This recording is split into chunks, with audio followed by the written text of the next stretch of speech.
पता है कितना संघर्ष हुआ। सन 15 से लेकर के आज 24 हो गई है। 9 साल के अंदर बार बार लोगों की उम्मीद जगी और बार बार उसके ऊपर पानी फिर गया। अब मैं किसी का नाम नहीं लेना चाहता कि फिरने वाले कौन थे कौन नहीं थे, लेकिन ऑपोजिशन वाले और खासतौर पर कांग्रेस लोग यूं चाहते थे कि ये ना बने। क्यों ना बने?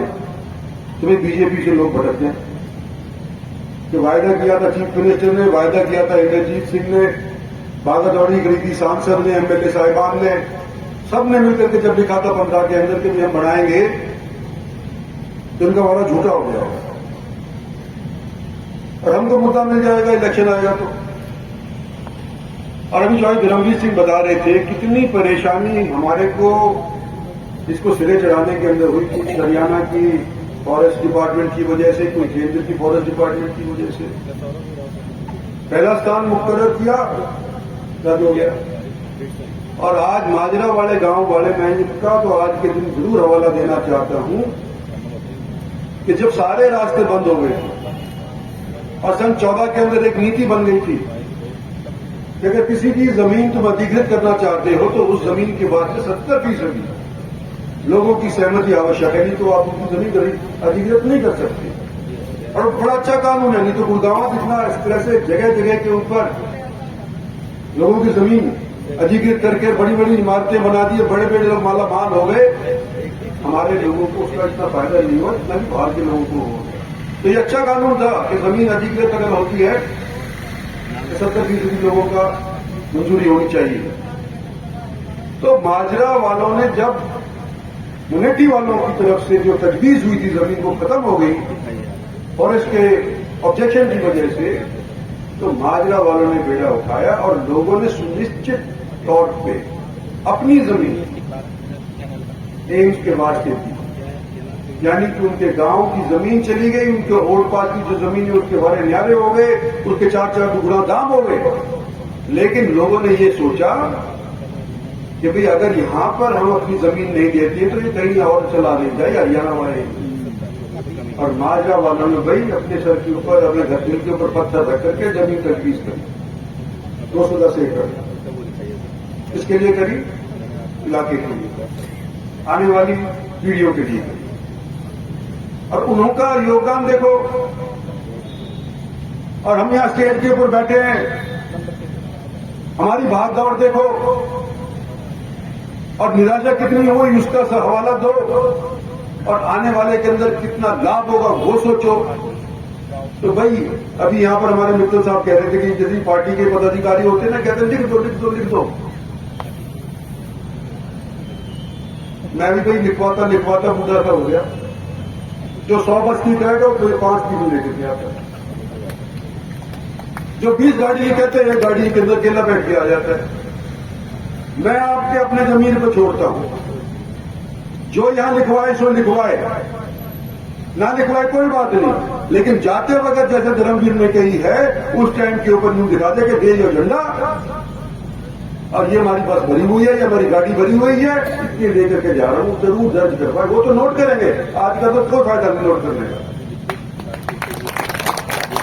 और मैं अपने लिए नहीं कह रहा, मैं आपके आने वाली नस्लों के लिए कह रहा हूं कि ये सबसे ऐतिहासिक कदम होगा डेडिकेटेड रेल फ्रेट कॉरिडोर के बाद। डेडिकेटेड रेल फ्रेट कॉरिडोर जो हमारा वेस्टर्न वाला है, पश्चिम वाला, उसके अंदर 2 लाख करोड़ रुपए खर्च हुए। और जो भी उसके आसपास की जमीनें हैं 10-10 एकड़ 10-20 किलोमीटर के ऊपर, उसके अंदर इंडस्ट्री भी लग सकती है, अस्पताल भी लग सकते हैं, कुछ भी हो सकता है। तो वो एक बड़ा इलाके के लिए सौगात थी, अब संपन्न होने जा रही। सेहत के लिहाज से उसी के बराबर की आज के दिन ये एम्स है।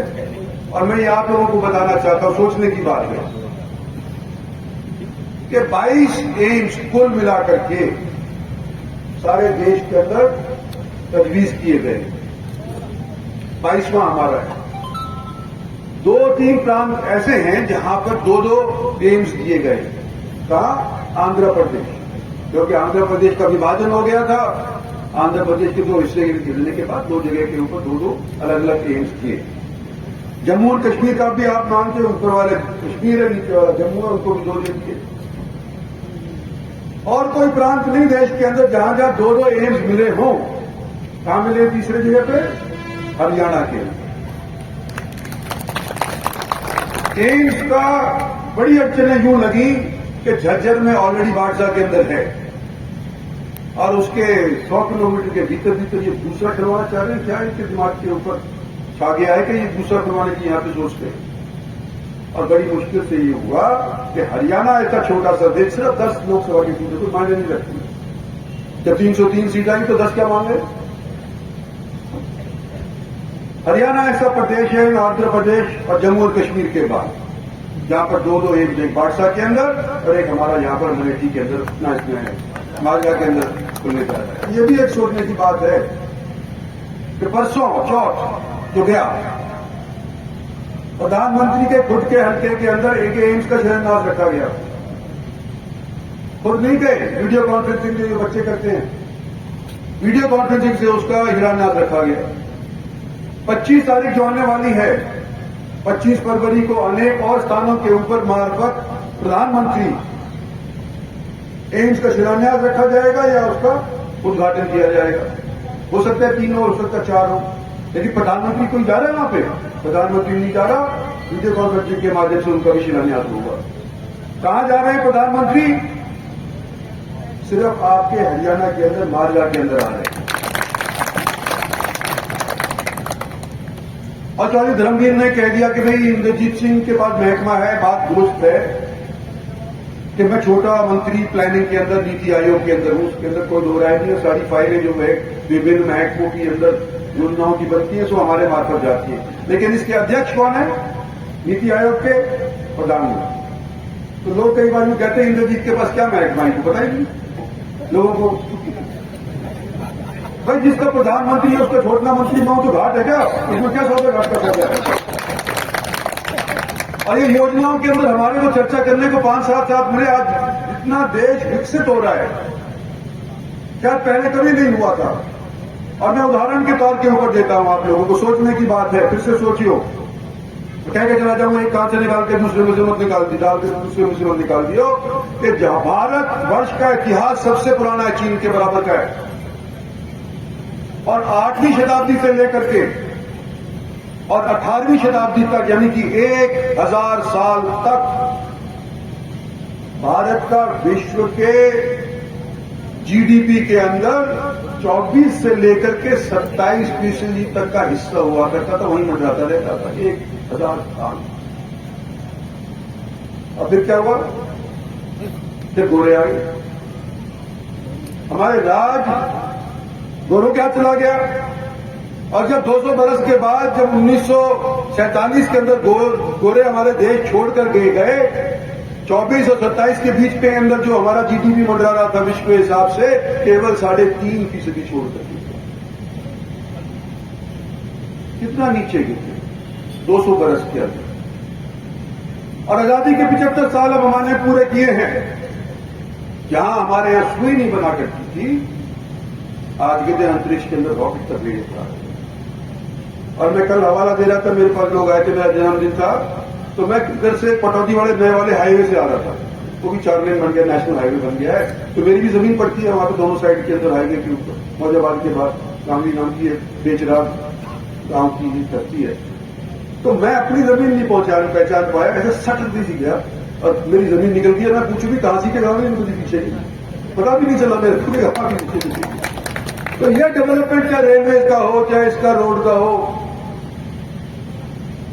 ये सारे के सारे हमने सप्ताह से आज के दिन पिछले 10 साल के अंदर किए, शायद पहले कभी नहीं। मैं किसी के ऊपर इल्जाम नहीं लगाना चाहता, मैं भी दोनों पार्टी में रहूं, दोनों पार्टी के लोगों ने मेरे को चुना भी दिया है। लेकिन आज मैं ये कह सकता हूं कि आज के दिन भारत के अंदर जो विस्तार हो रहा है, जो जिस तरह से विकसित होने की उम्मीदें जगाई गई हैं, वो पहले इस तरह से कभी नहीं चली। कोविड के बाद सब मुल्कों के अंदर राई हो गई, उसकी चरमरा दी माली हालत। कोविड के उपरांत चीन जैसा देश 3%, अमेरिका जैसा देश 2% बढ़त ले रहा है। हमारे ऊपर रात करके 2.5% अंग्रेज ले रहे हैं और कोविड के बाद हमारा देश कितना पा गया 6%। हमारी रफ्तार 6% बढ़ी और जो हमारे पे रात करके 200 बरस उनकी 2-2.5-3% तक बढ़ी। तो मतलब हमारी रफ्तार उनसे तेज है और यही रफ्तार रही तो 47 के अंदर जो विकसित का सपना दिखाया जा रहा है वो साकार हो सकता है। लेकिन अकेला प्रधानमंत्री करे, अकेला सीताराम करे, रणबीर सिंह करे या मैं करूं, ये नहीं हो सकता, संभव है। प्रधानमंत्री से कितना ही महंगा लगा लो, नहीं हो सकता जब तक कि लोगों का सहयोग नहीं होगा। तो इसलिए मैं आपको यूं कहना चाहता हूं कि आज के दिन अपने देश के लिए, अपने प्रदेश के लिए, अपने आने वाली पीढ़ियों के लिए, जब प्रधानमंत्री का हेलीकॉप्टर वहां घूमता घूमता आवे तो जो ये मंडाल बना रखा है 20-25 हजार तो उसके मित्र आ जाएंगे, पर 20-25 हजार उसके बाहर ही दिखाई देने चाहिए, ऊपर से दिखाई देने चाहिए पीएम कॉलेज जैसे लोग ऐसे दिखाई देने चाहिए। जब तो बात बनेगी भाई, हमने सरकार बनाई कि नहीं, देश की भी बनाई, प्रदेश की भी बनाई, क्यों बनाई? जब उम्मीद करते थे। अब उम्मीद के ऊपर अगर जब साकार हो रहा है उसको पानी गिरेंगे क्या?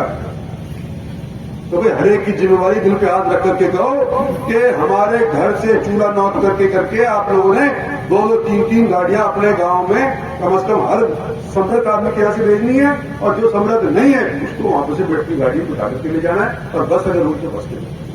यही आपसे निवेदन है। मैं उम्मीद करता हूं कि आप लोग आने वाले समय के अंदर हमारे को 16 तारीख को 11 बजे और 11:30 के बीच के अंदर वहां पहुंच जाएंगे। 1 बजे प्रधानमंत्री का हेलीकॉप्टर मैं समझता हूं लैंड करने की संभावना है और उसके बाद 3 बजे तक 2:30 बजे तक वही भाषण देंगे। हम तो छोटा मोटा सा बोलेंगे तो उनके भाषण सुनने के बाद अपने घर आ जाएंगे, दिन के अंदर वापस आ जाएंगे।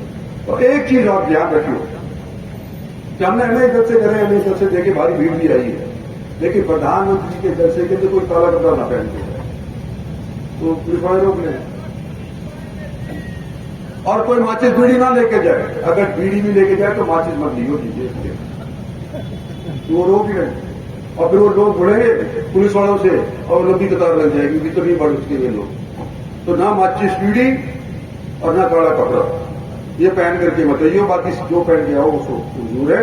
आप लोगों को वहां मिलेंगे। धन्यवाद और जय हिंद। हाँ, एक चीज और है, ये भाई धर्मवीर जी ने क्या बहुत बढ़िया बात कही है कि कई बार लोग बीच में उठने लग जाते हैं।